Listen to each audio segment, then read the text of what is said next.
আমার চ্যানেলের সকল দর্শক ও প্রিয় সাবস্ক্রাইবার বন্ধুদের জানাই আন্তরিক শুভেচ্ছা ও ধন্যবাদ। ছোট বন্ধুরা, তোমরা যারা আমার চ্যানেলে নতুন দর্শক, তাদের কাছে অনুরোধ, তোমরা অবশ্যই চ্যানেলটিকে লাইক ও সাবস্ক্রাইব করে এই চ্যানেলের সাথে থেকো এবং অবশ্যই বন্ধুদের শেয়ার করো। নতুন ভিডিওর নোটিফিকেশান পেতে পাশে থাকা বেল আইকনটিকে অন করে দিও। কোনো জিজ্ঞাসা থাকলে অবশ্যই কমেন্ট করে জানিও।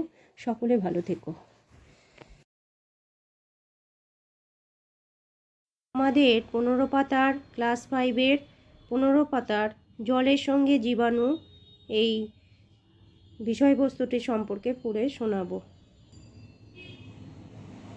এখানে বলেছে জীবাণু সবার শরীরেই কম বেশি আছে, আবার শরীরের মধ্যেই তা প্রতিরোধের ব্যবস্থাও আছে।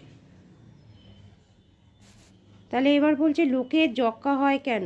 এর আগের ভিডিওতে আমি পড়ে শুনিয়েছি যে যক্ষ্মা হওয়ার কি যক্ষ্মা কি, কোথায় হয়, যক্ষ্মা কীভাবে সারানো যায়, চিকিৎসা পদ্ধতি কী, কবে থেকে যক্ষ্মা এলো, এই নিয়ে আলোচনা করেছি।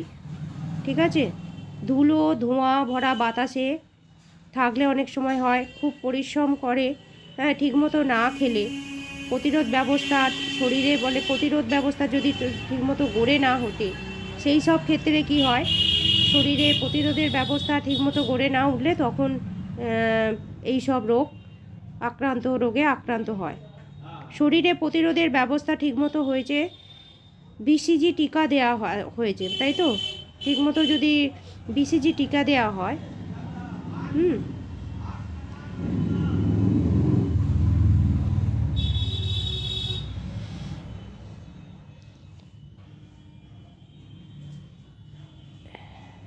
আর একটা হচ্ছে যে বমি পায়খানা যদি হয় এবং বমির সাথে পায়খানা যদি ঘোলা পায়খানা যদি কীরকম হয় না, পায়খানা যদি ওই ঘোলা জলের মতো হয়, তখন কি করতে হয় না, নুন চিনির জল খাওয়াতে হবে।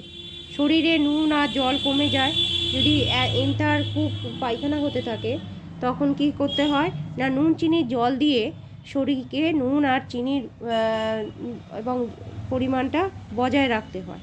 এই জলটা খাওয়াতে হয়। জলটা গুলে নেওয়ার পর মিনিট 15 ঠান্ডা করতে দিতে হয়। 1 গ্লাস ফোটানো জলে 1 চামচ চিনি আর 1 চিমটে নুন দিতে হবে। বাড়িতে ওআরএস তৈরি হয়ে যাবে। তাহলে ওআরএসটা আমাদের সাধারণত পায়খানা হলে এইগুলো আমরা করে থাকি, তাই তো? 1 গ্লাস জলে কতটা না, 1 চামচ চিনি আর একটুখানি চিমটে নুন দিয়ে যেটা ব্যবহার করি বাড়িতে, তার নাম এক কথায় হচ্ছে ওআরএস। মাঝে মাঝে কয়েক চামচ করে খাইয়ে দিতে হবে।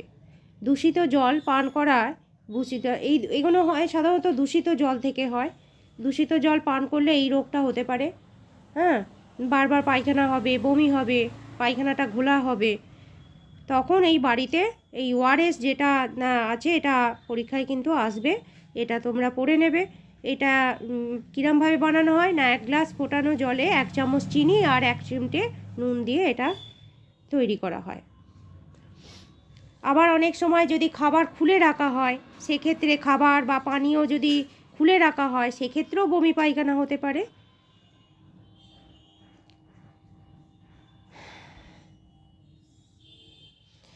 পাতলা পায়খানা অনেক কারণে হতে পারে, যেমন হচ্ছে দেখো কি, কলেরার পায়খানা হয় চাল ধোয়া জলের মতো। তাহলে কলেরার পায়খানা কেমন হয় দেখতে না, এটা হচ্ছে আবার টিক মারাতেও আসতে পারে তোমাদের, যে এটা চাল ধোয়া জলের মতো হয়, একটু আস্তে গন্ধ থাকে। হ্যাঁ, ওষুধ না পড়লে বালতি বালতি পায়খানা হতে পারে। তার মানে বলছে এইগুলো ওষুধ খেয়ে কমাতে হবে। এই যখন এই সমানে পায়খানা হয়ে যাবে, বমি হয়ে যাবে, পায়খানা একটু গন্ধ থাকবে, তখন কিন্তু এই ওষুধ তাড়াতাড়ি খেতে হবে। যদি ওষুধেও না কাজ করে, তাহলে হসপিটালে নিয়ে যেতে হবে। ঠিক আছে।